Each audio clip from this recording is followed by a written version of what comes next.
नाजरीन, एक बिजनेसमैन था कि अचानक उसका बिजनेस जो है वो किसी ना किसी वजह से तबाह बर्बाद हो गया। उसको बहुत ज़्यादा नुकसान हुआ। वो बिजनेसमैन आसमान से ज़मीन पे आ गया। नहायत ही परेशान था। इसी परेशानी में एक दिन वो एक पार्क में बैठा हुआ था, एक बेंच पे सोच रहा था कि क्या करूं। एक बाबा जी आए और उस बिजनेसमैन के पास आकर बैठ गए और कहा कि बेटा परेशान लगते हो, बताओ क्या परेशानी है। उस बिजनेसमैन ने बताया कि बाबा जी मेरी ये परेशानी है।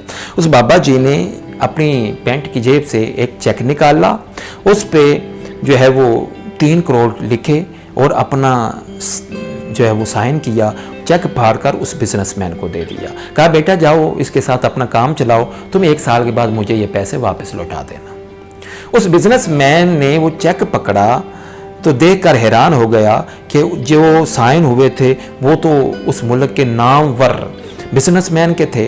खैर वो बाबा जी चले गए। उस बिजनेसमैन ने वो चेक अपनी पॉकेट में डाला, वापस आ गया और अपने बिजनेस से रिलेटेड लोगों के साथ उसने डील्स की और कारोबार जो है वो शुरू कर दिया।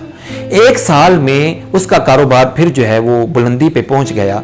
उसने सोचा कि अब जाऊं और उन बाबा जी को जाकर वो चेक वापस कर दूं। और हैरान कुन बात यह है कि वो चेक उस बंदे की जेब में ही था, उसने वो इस्तेमाल किया ही नहीं था। वो वापस करने के लिए आया तो ढूंढता ढूंढता देखा कि बाबा जी एक बेंच पे बैठे हैं। वो बिजनेसमैन उनके पास जाकर बैठ गया। अभी चेक लौटाने ही वाला था, यानी वापस करने ही वाला था कि एक लड़की ढूंढती ढूंढती उन बाबा जी को वहाँ पे पहुंची और कहने लगी कि बिजनेसमैन से कहने लगी कि इन्होंने आपको तंग तो नहीं किया। उस बिजनेसमैन ने कहा कि जी मुझे तो इन्होंने कुछ नहीं कहा। तो वो लड़की कहने लगी कि ये इनकी दिमागी हालत ठीक नहीं है, ये खुद को एक बड़ा बिजनेसमैन समझते हैं और रोज़ पार्क में आ जाते हैं तो तरह तरह की बातें करते हैं, तो इसलिए मैं आपसे पूछ रही थी।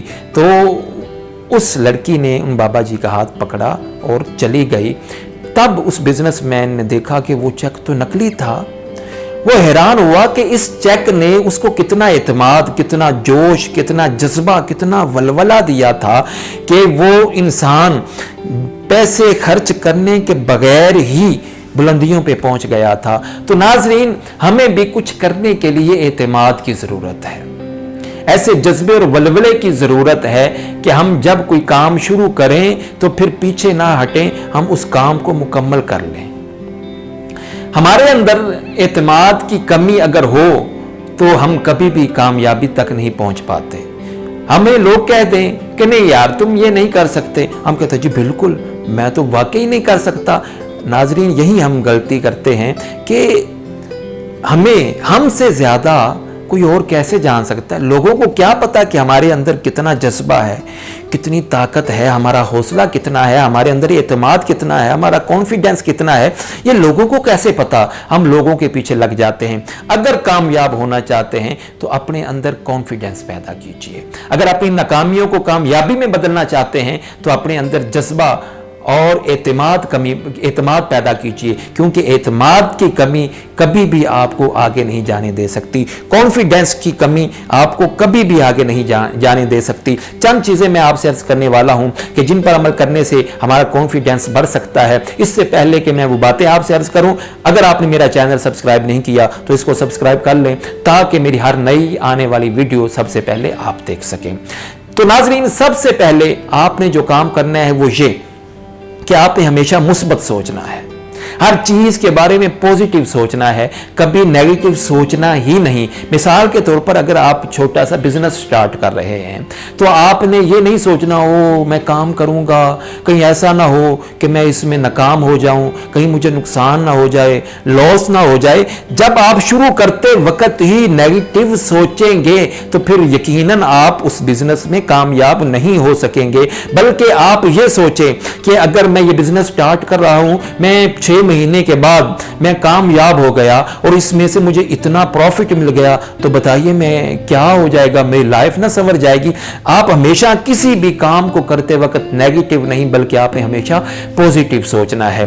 दूसरी बात जिस पे आपने अमल करना है वो ये कि कभी भी खुद को लोगों के साथ कंपेयर नहीं करना। यही हम सबसे बड़ी गलती करते हैं कि खुद को लोगों के साथ कंपेयर करना शुरू कर देते हैं। हम कहते हैं नहीं यार भाई ये तो ज्यादा पढ़ा लिखा है, नहीं यार ये तो बड़ा अमीर है, नहीं यार इसके पास बड़ी दौलत है, नहीं यार इसका तो घर बड़ा है, नहीं यार इसकी तो गाड़ी बड़ी है। जब हम ऐसा सोचते हैं और हम कहते हैं नहीं यार मेरा तो घर भी छोटा है, नहीं यार मैं तो जो जिस कॉलेज में पढ़ता रहा हूं वो तो कॉलेज भी बड़ा सस्ता वाला था, नहीं यार मेरे पास तो गाड़ी भी इससे छोटी है, या मेरे पास गाड़ी नहीं है। ऐसे क्या होगा, जब हम अपने आप को लोगों के साथ कंपेयर करेंगे तो हमारे अंदर एतमाद की कमी शुरू हो जाएगी, हमारा कॉन्फिडेंस जो है वो लूज होना शुरू हो जाएगा, हम अपने कॉन्फिडेंस को जो है वो खत्म करना शुरू कर देंगे। लिहाजा दूसरी बात जिस पे आपने अमल करना है, कभी भी खुद को किसी के साथ कंपेयर नहीं करना। तीसरी और अहम बात कि आप चाहते हैं आप में कॉन्फिडेंस पैदा हो जाए, वो ये कि आप अपने पढ़ने की कुव्वत को बढ़ाएं, यानी कि अपना मुताला बढ़ा दें, अपनी स्टडी बढ़ा दें, आप बुक्स को पढ़ना शुरू कर दें। कम अज़ कम मेरे ख्याल से कम अज़ कम बिल्कुल भी थोड़े से सिर्फ 10 सफ़े आप किसी ना किसी मालूमाती बुक के ज़रूर पढ़ें, क्योंकि जब आपका इल्म बढ़ना शुरू हो जाएगा तो आप में कॉन्फिडेंस ऑटोमेटिकली आना शुरू हो जाएगा। क्योंकि बाज़ औक़ात ऐसा होता है कि हम लोगों के दरमियान बैठे होते हैं, लोग ज़्यादा पढ़े लिखे होते हैं या किसी चीज़ के बारे में ज़्यादा जानते हैं, और हम जब उनके पास बैठे होते हैं ना, हमें उन चीज़ों के बारे में अगर मालूमात नहीं होती तो हम परेशान हो जाते हैं, यार वो मैं क्या, इस तरह भी हमारा कॉन्फिडेंस जो है वो लूज़ होता है। और चौथी चीज़ जिस पे आपने अमल करना है कि किसी भी काम करते हुए आपने कभी घबराना नहीं, कभी भी घबराना नहीं। ये नहीं सोचना ओ पता नहीं क्या हो जाएगा, पता नहीं कहीं ऐसा ना हो जाए, कभी भी नहीं, बल्कि आप मुकम्मल हौसले, जज्बे, जोश के साथ वो काम करें। क्योंकि अगर आप किसी भी काम को करते वक्त घबराएंगे तो वो काम नहीं होगा, जब काम नहीं होगा तो कॉन्फिडेंस आपका लूज हो जाएगा। ये चंद चीज़ें थी जो मैंने अर्ज़ की हैं, अगर हम इन पर अमल करेंगे तो हम अपने कॉन्फिडेंस को बढ़ा सकते हैं।